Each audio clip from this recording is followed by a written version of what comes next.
Someone once asked me this question, and I've come across it in several self help books, but I can answer it. I still can't see past the end of the month. Okay. Actually, there are two reasons why I can't answer the question. At one point in my life, I had lost the motivation, the enthusiasm to look to the future with hope. The second reason is that I realized that life is completely unpredictable. So much can happen, and life can take an unpredictable turn. So, I don't think looking 10 years ahead is such a reasonable thing to do. I have no idea where I'll be in 10 years' time, but I find that experiments are always worth running. Hi there, and welcome to my channel. My name is Chinecherem. In this video, I'm going to share with you why I think experimenting is a great way to live your life, especially if you're anything like me and you have multiple interests. Let's get into it. So the first thing I want to explore is the let's see. This means that I'm going to go into a field and see what happens. This mindset helps me to embrace uncertainty. Yeah, and it opens me up to new experiences. So I graduated as civil engineer, and while I was at it, I took baking classes, and somewhere along the line, I decided to go into cinematography. I learned a few things and made some friends, and now I'm a goddamn YouTuber. So during my training as a cinematographer, I wrote a proposal to shoot a documentary.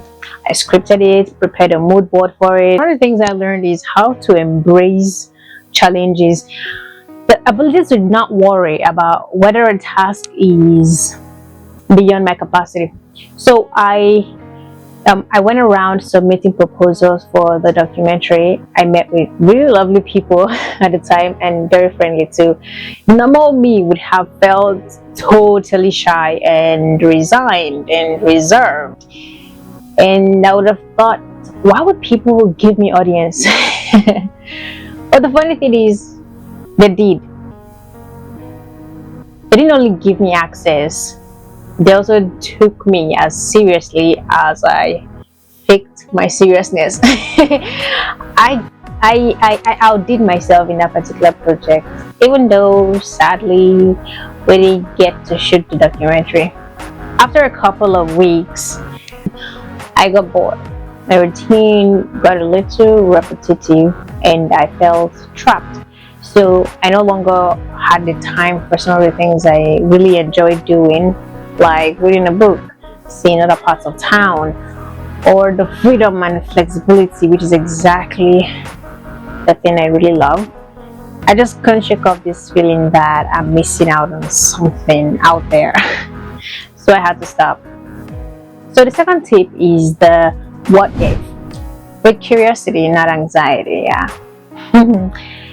I think when we think about the future, we tend to underestimate exactly how much things will really change. You have no way of knowing that if you had chosen any other way, it would have been worse or more beneficial. But if I'm stuck on one, I'd never get the chance to explore if other areas would be beneficial. It's the only way of discovering what works best for me. There's a concept known as fixed points. It's a non-negotiable goal that you plan to achieve no matter what. Maybe you never really realized it yet, but we all have fixed points. Points that we aim towards in our lives. For some of us, it's becoming homeowners, becoming a graduate, an executive or a partner, or even starting a company. The problem that I have with these default fixed points is that they are culturally derived. Society has influenced these decisions. They're not a product of our own unique motivations and desires. This whole mindset might make people become stuck to one idea, and they may end up missing out from what is possible and what is reasonable and what is attainable. For example, in the past, people were able to purchase properties with only a couple of years of savings from an average job. But in our world today, this same goal can take you more than 20 years. For many people, it might simply never happen. While the economic situation has changed radically, many young people orient their lives towards this same goal. At what point will you begin to live a flourishing life? But I find that by experimenting, by testing different circumstances to see if you want to double down on them or change direction altogether, you get to explore, you get to have fun. And the last tip is the I'll figure it out. There is like no point to you worrying about what hasn't happened yet, because when it does happen, you figure it out. For a long time, what I really want for myself is to be free, to do my own thing in my own time and on my own terms. But the culture we have does not exactly make people feel good about doing that. And I think if the culture doesn't work, why buy it? Create your own. Do you really think that there is only one way your life will go?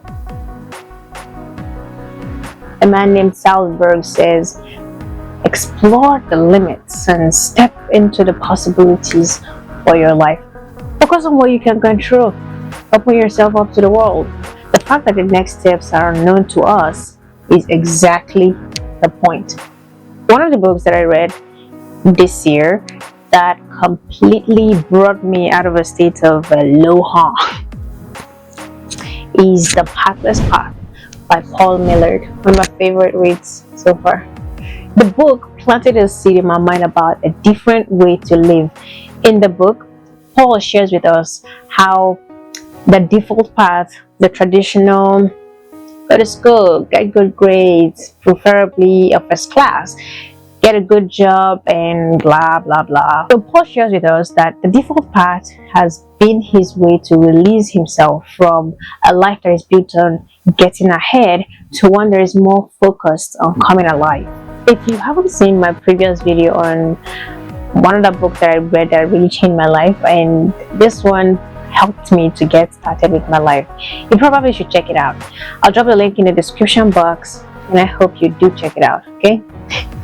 And I'd really love to hear your thoughts. If you find any part of this video helpful, consider leaving a thumbs up, like, share, and don't forget to subscribe.